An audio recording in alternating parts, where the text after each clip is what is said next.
بسم اللہ الرحمن الرحیم رب اشرح لی صدری ویسر لی امری واحلل عقدۃ من لسانی یفقہوا قولی۔ بسم اللہ الرحمن الرحیم اللہم افتح علینا حکمتک وانشر علینا رحمتک ذا الجلال والاکرام رب یسر ولا تعسر وتمم بالخیر۔ In this video we are gonna do the basic introduction of Surah Baqarah, the second سورہ آف دا ہولی قرآن۔ اس سورت کا نام بقرہ اس لیے ہے کہ اس میں ایک جگہ گائے کا ذکر آیا ہے۔ نبی صلی اللہ علیہ وآلہ وسلم نے اللہ تعالیٰ کی رہنمائی سے قرآن کی بیشتر صورتوں کے لیے عنوانات کے بجائے نام تجویز فرمائے جو محض علامت کا کام دیتے ہیں۔ اس سورت کو بقرہ کہنے کا مطلب یہ نہیں ہے کہ اس میں گائے کے مسئلے پر بحث کی گئی ہے، بلکہ اس کا مطلب صرف یہ ہے کہ وہ سورت جس میں گائے کا ذکر آیا ہے۔ اس سورت کو سمجھنے کے لیے پہلے اس کا تاریخی پس منظر اچھی طرح سمجھ لینا چاہیے۔ ہجرت سے قبل جب تک مکہ میں اسلام کی دعوت دی جاتی رہی، خطاب بیشتر مشرکین عرب سے تھا، جن کے لیے اسلام کی آواز ایک نئی اور غیر مانوس آواز تھی۔ اب ہجرت کے بعد سابقہ یہودیوں سے پیش آیا، جن کی بستیاں مدینے سے بالکل قریب ہی واقع تھی۔ یہ لوگ توحید، رسالت، وحی، آخرت اور ملائکہ کے قائل تھے۔ اس ضابطۂ شرعی کو تسلیم کرتے تھے جو خدا کی طرف سے ان کے نبی موسیٰ علیہ السلام پر نازل ہوا تھا، اور اصولاً ان کا دین وہی اسلام تھا جس کی تعلیم حضرت محمد صلی اللہ علیہ وآلہ وسلم دے رہے تھے۔ لیکن صدیوں کی مسلسل انحطاط نے ان کو اصل دین سے بہت دور ہٹا دیا تھا۔ ان کے عقائد میں بہت سے غیر اسلامی عناصر کی آمیزش ہو گئی تھی، جن کے لیے تورات میں کوئی سند موجود نہ تھی۔ ان کی عملی زندگی میں بکثرت ایسے رسوم اور طریقے رواج پا گئے تھے جو اصل دین میں نہ تھے، اور جن کے لیے تورات میں کوئی ثبوت نہ تھا۔ خود تورات کو انہوں نے انسانی کلام کے اندر غلط ملت کر دیا تھا، اور خدا کا کلام جس حد تک لفظاً یا معناً محفوظ تھا، اس کو بھی انہوں نے اپنی منمانی تاویلوں اور تفسیروں سے مسخ کر رکھا تھا۔ دین کی حقیقی روح ان میں سے نکل چکی تھی، اور ظاہری مذہبیت کا محض ایک بے جان ڈھانچہ باقی تھا جس کو وہ سینے سے لگائے ہوئے تھے۔ ان کے علماء اور مشائخ، ان کے سردار، ان قوم اور ان کے عوام سب اعتقادی، اخلاقی اور عملی حالت بگڑ گئی تھی، اور اپنے اس بگاڑ سے ان کو ایسی محبت تھی کہ وہ اسے کسی اصلاح کو قبول کرنے پر تیار نہ ہوتے تھے۔ صدیوں سے مسلسل ایسا ہو رہا تھا کہ جب کوئی اللہ کا بندہ انہیں دین کا سیدھا راستہ بتانے آتا تو وہ اسے اپنا سب سے بڑا دشمن سمجھتے، اور ہر ممکن طریقے سے کوشش کرتے تھے کہ وہ کسی طرح اصلاح میں کامیاب نہ ہو سکے۔ یہ لوگ حقیقت میں بگڑے ہوئے مسلمان تھے، جن کے ہاں بدعتوں اور تحریفوں اور منہ شگافیوں اور فرقہ بندیوں اور خدا فراموشی اور دنیا پرستی کی بدولت ایسے بگاڑ اس حد تک پہنچ چکا تھا کہ وہ اپنا اصل نام مسلم تک بھول گئے تھے، محض یہودی بن کر رہ گئے تھے، اور اللہ کے دین کو انہوں نے محض نسل اسرائیل کی آبائی وراثت بنا کر رکھ دیا تھا۔ بس جب نبی صلی اللہ علیہ وآلہ وسلم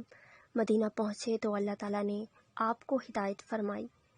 کہ ان کو اصل دین کی طرف دعوت دیں۔ چنانچہ سورہ بقرہ کی ابتدائی 15-16 رکوع اس دعوت پر مشتمل ہیں۔ ان میں یہودیوں کی تاریخ اور ان کے اخلاقی، مذہبی حالت پر جس طرح تنقید کی گئی ہے، اور جس طرح ان کے بگڑے ہوئے مذہب و اخلاق کی نمایاں خصوصیات کے مقابلے میں حقیقی دین کے اصول پہلو بہ پہلو پیش کیے گئے ہیں، اس سے یہ بات بالکل آئینے کی طرح واضح ہو جاتی ہے کہ ایک پیغمبر کی امت کی بگاڑ کی نوعیت کیا ہوتی ہے۔ رسمی دینداری کے مقابلے میں حقیقی دینداری کس چیز کا نام ہے؟ دین حق کے بنیادی اصول کیا ہیں، اور خدا کی نگاہ میں اصل اہمیت کن چیزوں کی ہے؟ نمبر 2، مدینہ پہنچ کر اسلامی دعوت ایک نئے مرحلے میں داخل ہو چکی تھی۔ مکے میں تو پہلے صرف اصول دین کی تبلیغ اور دین قبول کرنے والوں کی اخلاقی تربیت تک محدود تھا، مگر جب ہجرت کے بعد عرب کے مختلف قبائل کے وہ سب لوگ جو اسلام قبول کر چکے تھے ہر طرف سے سمٹ کر ایک جگہ جمع ہونے لگے اور انصار کی مدد سے ایک چھوٹی سی اسلامی ریاست کی بنیاد پڑ گئی، تو اللہ تعالیٰ نے تمدن، معاشرت، معیشت، قانون اور سیاست کے متعلق بھی اصول اور ہدایت دینی شروع کی، اور یہ بتایا کہ اسلام کی اساس پر یہ نیا نظام زندگی کس طرح تعمیر کیا جائے۔ اس سورت کے آخری 23 رکوع زیادہ تر انہی ہدایت پر مشتمل ہیں، جن میں سے اکثر ابتدا ہی میں بھیج دی گئی تھیں اور بعض متفرق طور پر حسب ضرورت بعد میں بھیجی جاتی رہیں۔ سورہ بقرہ کے شان نزول کا تیسرا پہلو یہ بھی ہے کہ ہجرت کے بعد اسلام اور کفر کی کشمکش بھی ایک نئے مرحلے میں داخل ہو چکی تھی۔ ہجرت سے پہلے اسلام کی دعوت خود کفر کے گھر میں دی جا رہی تھی، اور متفرق قبائل میں سے جو لوگ اسلام قبول کرتے تھے وہ اپنی اپنی جگہ رہ کر ہی دین کی تبلیغ کرتے، جواب میں مصائب اور مظالم کی تختہ مشق بنتے تھے۔ مگر ہجرت کے بعد جب یہ منتشر مسلمان مدینے میں جمع ہو کر ایک جتھا بن گئے اور انہوں نے ایک چھوٹی سی آزاد ریاست قائم کر لی، تو صورتحال یہ ہو گئی کہ ایک طرف ایک چھوٹی سی بستی تھی اور دوسری طرف تمام عرب اس کا استحصال کر دینے پر تلا ہوا تھا۔ اب اس مٹھی بھر جماعت کی کامیابی کا یہی نہیں بلکہ اس کے وجود و بقا کا انحصار بھی اس بات پر تھا کہ اول وہ پورے جوش و خروش کے ساتھ اپنے مسلک کی تبلیغ کر کے زیادہ سے زیادہ لوگوں کو اپنا ہم عقیدہ بنانے کی کوشش کرے، دوسرا وہ مخالفین کا برسر باطل ہونا اس طرح ثابت کر دے کہ کسی ذی عقل و شعور انسان کو اس میں کوئی شک نہ رہے، تیسرا بے جان و مال ہونے اور تمام ملک کی عداوت و مزاحمت سے دوچار ہونے کی بنا پر فقر و فاقہ اور ہمہ وقت بے امنی اور بے اطمینانی کی جو حالت ان پر طاری ہو گئی تھی اور جن خطرات میں وہ چاروں طرف سے گھیر گئے تھے، ان میں وہ ہراساں نہ ہوں بلکہ پورے صبر و ثبات کے ساتھ ان حالات کا مقابلہ کریں اور اپنے عزم میں ذرا سا نہ ڈگمگائیں، چوتھا وہ پوری دلیری کے ساتھ ہر اس مسئلے مزاحمت کا مسئلہ مقابلہ کرنے کے لیے تیار ہو جائے جو ان کی دعوت کو ناکام کرنے کے لیے کسی طاقت کی طرف سے کی جائے، اور اس بات کی ذرا پرواہ نہ کریں کہ مخالفین کی تعداد اور ان کی دنیاوی طاقت کتنی زیادہ ہے۔ پنجم، ان میں اتنی ہمت پیدا کی جائے کہ اگر عرب کے لوگ اس نئے نظام کو جو اسلام قائم کرنا چاہتا ہے قبول نہ کریں تو انہیں جاہلیت کے فاسد نظام زندگی کو بزور ہٹا دینے میں بھی ٹال نہ ہو۔ اللہ تعالیٰ نے اس صورت میں ان پانچوں امور کے متعلق ابتدائی ہدایت دی ہے۔ سورہ بقرہ کے شان نزول کا چوتھا پہلو یہ ہے کہ دعوت اسلامی کے اس مرحلے میں ایک نیا عنصر بھی ظاہر ہونا شروع ہو گیا تھا، اور یہ منافقین کا عنصر تھا۔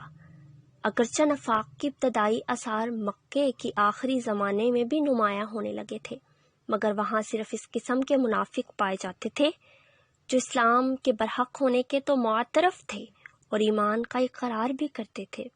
لیکن اس کے لیے تیار نہ تھے کہ اس حق کی خاطر اپنے مفاد کی قربانی اور اپنی دنیاوی تعلقات کا انقطاع اور ان مصائب و شدائد کو بھی برداشت کر لیں جو اس مسئلے کے حق کو قبول کرنے کے ساتھ ہی نازل ہونے شروع ہو جاتے تھے۔ مدینہ پہنچ کر اس قسم کے منافقین کے علاوہ چند اور قسموں کے منافق بھی اسلامی جماعت میں پائے جانے لگے۔ ایک قسم کے منافق وہ تھے جو قطعاً اسلام کے منکر تھے اور محض فتنہ برپا کرنے کے لیے جماعت مسلمین میں داخل ہو جاتے تھے۔ دوسری قسم کے منافق وہ تھے جو اسلامی جماعت کے دائرے اقتدار میں گر جانے کی وجہ سے اپنا مفاد اسی میں دیکھتے تھے، کہ ایک طرف مسلمانوں میں بھی اپنا شمار کرائیں اور دوسری طرف مخالفین اسلام سے بھی رابطے رکھیں تاکہ دونوں طرف کے فوائد حاصل کر سکیں اور دونوں طرف کی خطرات سے محفوظ رہیں۔